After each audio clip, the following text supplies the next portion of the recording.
রাবেয়া আপা সব সামলান, সংসার, সন্তান, অফিস, কিন্তু একটা মানুষকে বাদ দিয়ে। আর সেই মানুষটি স্বয়ং তিনি নিজে। ওজন বাড়ছিল, ঘুম আসতো না, মন খারাপ থাকতো সারাক্ষণ। হঠাৎ একদিন আয়নায় নিজের ক্লান্তি দেখতে পেলেন। মনে হলো, এই আমি কে, যে এক সময় হাসতো, গান গাইতো, নতুন নতুন স্বপ্ন দেখতো। সেদিনই সিদ্ধান্ত নিলেন, সব কাজ থাকবে, কিন্তু তিনি নিজেও থাকবেন।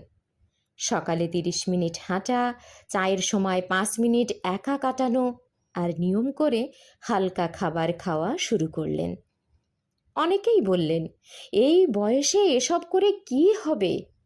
তিনি হেসে বললেন, বাঁচার শুরু তো এখান থেকেই। আজ রাবেয়া আপা শুধু সুন্দর নন, তিনি আত্মবিশ্বাসী এবং শক্তিশালী। নিজের যত্ন নেওয়াটা সেলফিশ না, এটা দরকার। কারণ আপনি না থাকলে কিছুই থাকবে না।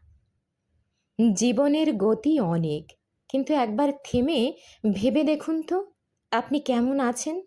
শরীরটা ভালো আছে তো? মনটা শান্ত তো? নিজেকে ভালোবাসুন আর নিজের অনেক বেশি যত্ন নিন, কারণ আপনি অমূল্য।